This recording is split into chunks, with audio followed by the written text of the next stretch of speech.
few words. The first ones I'd like to say is Eric is all the things Frank said.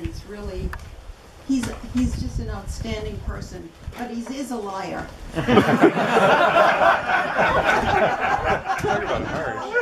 There's no way I have a son who's 50.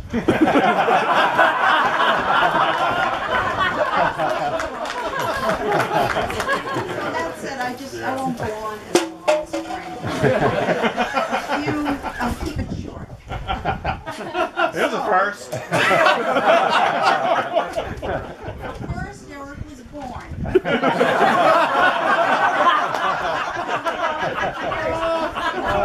Seriously, when Eric, from the time he was a little kid, Eric always was fascinated by wires and electrical things and was always doing stuff.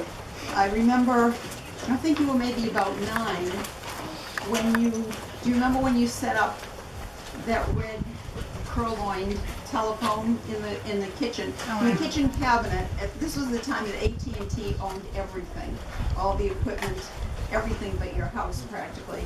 So here's this little kid, and he gets a hold of a phone, a hot phone, and rigged it up in the kitchen cabinet, sort of like Maxwell Smart. And then additionally, we had 2 phone lines. He rigged up a toggle that in the kitchen you could toggle from one line to the other. I have no idea how he did it, and AT&T didn't know how he did it.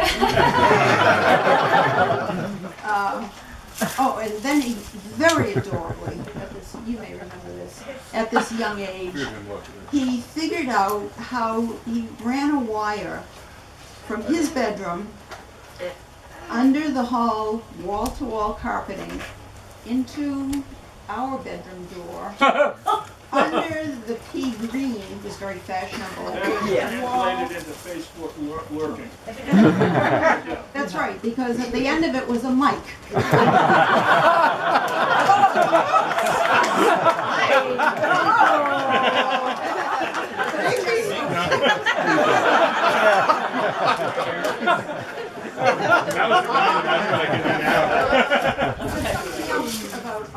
Also when he was young. Eric is today, as most of you probably know, a really, really capable and creative cook. And Jeff probably knows that better than anyone, since I don't think you cook at all, Jeff.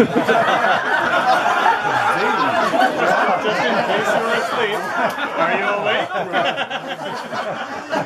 Make sure you're here. That's really thanks to me. When I was 12 or something, I was working full time, and I used to let you make dinner for everyone. Good for me. So good. Eric, also, I'm really excited to see a number of you now not so young kids anymore who used to work at USC. That was a dig to all of you, by the way.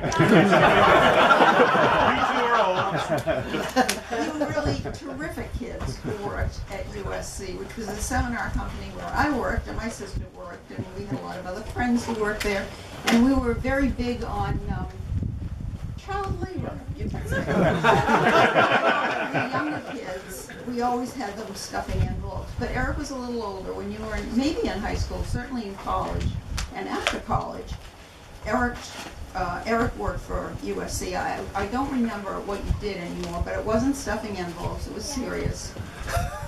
But aside from the serious work you did, what I do remember is that you always had the office in stitches. I think that anybody who worked with him would say that. And in fact, anyone who doesn't get Eric's humor is probably missing the funny gene that you were born with. When, as he grew older... Wasn't this going to be shorter than Dad?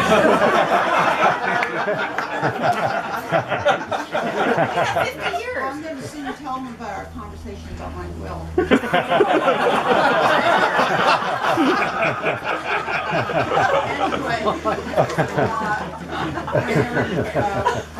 As you grew older, you got into computers because computers came along, and I was learning about them And every time I'd run into a problem in my office with a computer, what to do, and I would call Eric, and he always had an answer just like that. Well, one day I called, and he had an answer just like that. It was, Eric, no, here, this is the cleaning lady.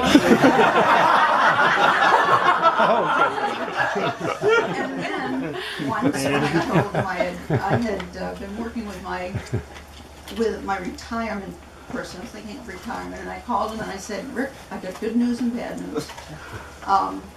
You're not going to have to support me when I get older. I have enough money to support myself. That's the good news. The bad news is that there's not going to be anything left over. So, in a split second, I hardly got the words out of my mouth. He said, oh, I told her not to go into the bathtub with a toaster. I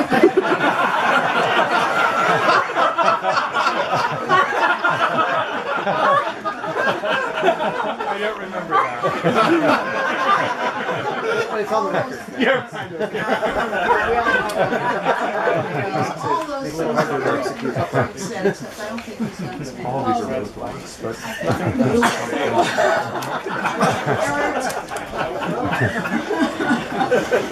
Yeah.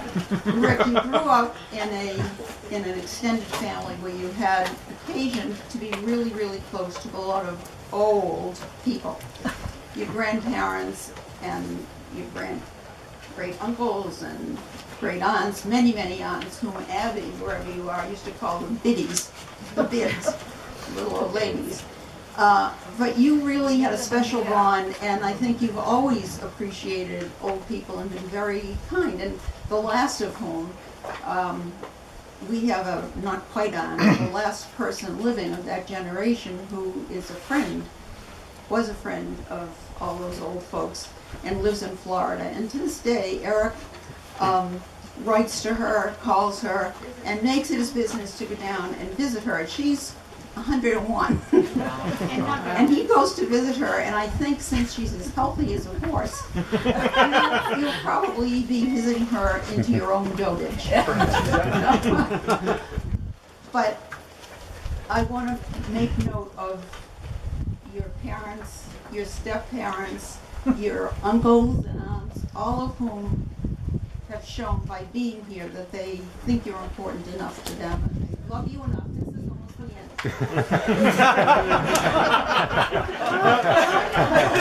please go on.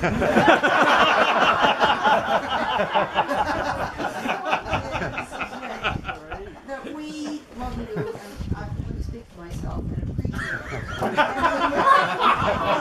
Continue to be as thoughtful and caring and kind to old people. No, she's talking about herself. Cheers.